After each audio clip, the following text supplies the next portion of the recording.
Good afternoon. I'm Angela Benander. I'm the Chief Communications Officer for the Michigan Department of State.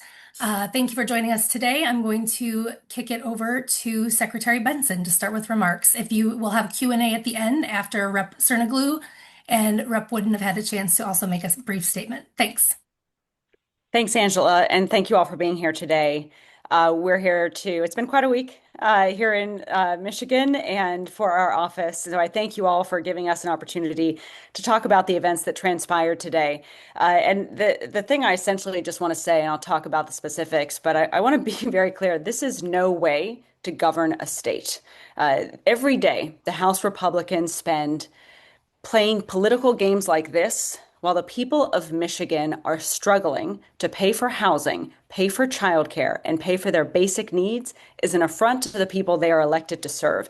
This is government rooted in bullying and chaos, and I'm tired of it. It's not only ineffective, but it is dangerous because Speaker Hall is the same person who chaired a committee meeting with Rudy Giuliani in 2020 to spread lies about the 2020 election. And days after that hearing, there were those dangerous comments that were aired. People who believed his lies showed up outside my home with guns, intending to do me harm. So I want to make very clear, this is not just bad governance that we're seeing out of the House Republicans. This is dangerous governance because this rhetoric, this cruelty, this lying will directly influence people to harm hardworking state and local election officials who are simply trying to do their job and protect the security of our elections. And that essentially is what this is about. And I need to make that clear. I believe in oversight and I believe in transparency, and I will work with anyone to ensure that transparency and truth rules the day. But that also means working to ensure the safety and security of our elections. And you cannot bully me or abuse your authority to get access to information that, if it ends up in the wrong hands, could be used to interfere with the chain of custody of ballots, tamper with election equipment, or impersonate a clerk on election day. I have a sworn duty to protect that information, and we have given the Oversight Committee everything they have asked for, with the caveat that we need to be clear and careful about information that could end up into the wrong hands and essentially enable the tampering of election equipment, impersonation of a clerk, or harm the chain of custody of ballots. And given that the Oversight Committee voted to give Chair DeBoyer the authority to disclose confidential information to anyone he chooses at his sole discretion, these concerns about security and confidentiality are real and justified. So in our response to the committee today, we made it very clear that we are willing to sit down with them to try to come up with an agreement on how to best ensure transparency in our system while protecting sensitive election security information. And in fact, we have repeatedly asked the members of this committee to meet with us over the last several months, but they have refused. Now, my office has released documents to the House Oversight Committee 5 times. We have turned over more than 3,300 pages of election documents to this committee and to the public on our department's website, michigan.gov/election transparency. Anyone can go and see the thousands of documents that we have provided. And we have agreed to a meeting with House Legal Counsel and proposed having an independent third-party mediator from the judicial branch present to resolve questions about disclosure of confidential information. Contrary to what Chairman DeBoyer said in his press conference this morning, we have responded to the House Oversight Committee subpoenas in good faith and ahead of all the deadlines. So if Chairman DeBoyer and the House Republicans want to go to court over this, we will see them in court. That is, in fact, what I have called for from the beginning. I do not work for the chair of the Oversight Committee. I do not work for the House Republicans. I work for the people of Michigan, and I will not put their election security or their votes or their voices at risk. So again, I'm going to stand by my duty to protect the security and integrity of Michigan's elections. And I will continue to work with anyone who will work with us to understand these realities and help us balance the need for transparency and oversight with the need to protect the security of our elections. I look forward to having the same conversation in front of a judge in a court of law. Thank you. So I'm Penelope Cerniglu, and I am currently on the House Oversight Committee. Last term, I served as the elections chair. So right now in Michigan, the sanctity of our elections is under assault, not by foreign adversaries or cyber attacks, but by elected officials who persist in peddling debunked conspiracy theories. Their steadfast refusal to accept the 2020 election results and recent actions to compromise the security of our election training materials raise serious concerns about the future of our democratic process. This dangerous rhetoric extends beyond the 2020 election and has led us to where we are today. In a time when we need more clerks and election workers, these dedicated public servants face unprecedented levels of threats and harassment. It's clear that our Secretary of State and the Department of State has been working in good faith for months to try to accommodate the representatives' document requests and comply with their subpoena. Everyone charged with protecting the security and integrity of our elections has a duty to secure sensitive information about Michigan's elections. Our secretary has supplied thousands of documents, invested hundreds of hours of staff time, and who knows how much in taxpayer dollars in response to numerous requests for documents, many of which are already publicly available with a simple Google search. The only documents that have not yet been produced are the ones being reviewed for sensitive information that could compromise the security and integrity of our elections.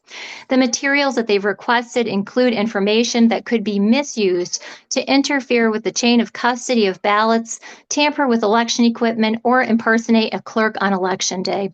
These are unacceptable risks, and the Secretary is right to balance these security concerns with the need for transparency. We must stand united in defending our democratic institutions and reject this dangerous we as the Democratic caucus did reject the dangerous resolution, but the Republicans did not. And the integrity of our elections really depends on us keeping our elections secure. Thank you. Well, Representative Wooden. So sorry. Thank you, Representative Cerniglo and Secretary Benson. I'm State Representative Stephen Wooden. I serve the 81st District, covering parts of the greater Grand Rapids area, and I also serve as the Democratic Vice Chair on the House Election Integrity Committee. You know, Secretary Benson and House Democrats are focused on real issues like election security, not on political games. It apparently is distraction day here in Lansing. We woke up this morning to learn that Republicans in DC, including the entire Michigan delegation, for all I've gathered, voted to gut Medicaid and SNAP benefits. And they did so to pay for another tax cut for the wealthy. And now we have 2.7 million Michiganders who are worried and wondering whether they'll be able to stay on their current health plan. And what are we doing instead? Are we talking about how we're going to fix that issue or how we're going to try to make Michigan whole? No. We are trying to distract folks with non-issues like this. We are going after our Secretary of State, despite the fact that her department and her office have been cooperating with the House Oversight Committee, handing over 3,300 pages worth of documents, but still working to make sure that we are properly protecting sensitive information to protect the integrity of our elections. As Rep. Cerniglo mentioned, these are important pieces of information to protect our election security.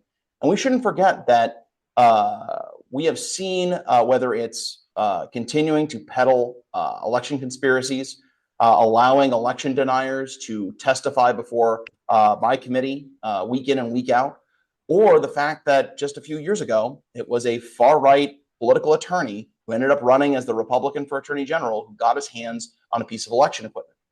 We have to safeguard sensitive information and sensitive materials like this. But despite that, House Republicans have decided, as another distraction, to vote to hold this secretary in some kind of fake contempt. But instead, House Democrats and the secretary are committed to working on serious issues so we can protect the integrity of our elections and focus on real matters affecting Michiganders. Thank you. I just want to say thank you, Rep. Cerniglo, and thank you, Rep. Wooden, and thank you, Leader Puri, and the entire Democratic delegation for being united in recognizing the fallacies and the circus and the chaos of days like today. And it really gives me great, I'm grateful for you standing with the law and with the truth, and also really underscores the seriousness of purpose with which the House Democratic Caucus leads, trying to get things done for the people of Michigan. And I stand with them in that commitment, as opposed to playing political games to try to gain headlines and look tough, but really just coming across as a bully. I see we have a question from Beth LeBlanc, Detroit News. Go ahead, Beth. Hey, sorry, it took me a bit to unmute myself. Yeah, Secretary, are you able to clarify how many documents still have been withheld? And those are just being withheld to redact sensitive information, correct? And Yeah. and then a second question is for like the average Joe who's watching this take place, if they're paying attention, it seems like pretty like neutral documents, just training documents for clerks, especially considering they're going to 1,500 clerks across the state. I guess, can you explain why there is sensitive information in there and why that shouldn't be public when it's going to 1,500 different people? Well, in the law, in Michigan election law, clerks have access to secure election information that they do keep confidential, and they have to keep confidential by law. It's actually required that they not share information that would enable anyone to tamper with election machines, to interfere with the chain of custody of ballots, or to impersonate a clerk on election day. And so the same protections that have worked to protect clerks when former state representatives try to cajole them into getting them access to equipment, which clerks have access to, but politicians should not. That's the line of information we're talking about here. Information that contains secure data about the operations of our elections that, if it ended up in the wrong hands, would enable individuals to interfere with the chain of custody of ballots, tamper with election equipment, or impersonate a clerk on election day. In our conversations with Chair DeBoyer and the committee members over the last few months, we've tried to make this clear and offer various different ways of looking at this small percentage of information when we've released everything that doesn't put our election security at risk. And what that small percentage, what we'd like to do is go through that, and we've asked for, if they were willing to commit to confidentiality. And the chair of the Oversight Committee, and indeed the Oversight Committee itself, voted to give Chair DeBoyer the ability to disclose confidential information to anyone he chooses at his sole discretion. And given everything we've been through over these last 3 years in Michigan, where we have seen time and time again bad actors try to gain access to secure passwords, chain of custody information, and other types of things that, if ended up in the wrong hands, would enable clearly the tampering of election equipment, we have a duty, and I have a duty, and our clerks have a duty under law that is clear to protect that information. So we have been willing to discuss in detail the elements that we would like to be redacted. We've been willing to have discussions or provide information if we can get an assurance that it won't end up in anyone else's hands. We've not gotten those assurances. Instead, we've gotten the opposite. So to be upfront here, all along, and I said this publicly when this began, we believe at this point a judge should come in and try to mediate this discussion, who can serve as a neutral party and understand the election pieces and the security pieces that our executive branch is required to protect, and also understand in a good faith way the oversight and transparency values that the Oversight Committee ostensibly are pursuing here.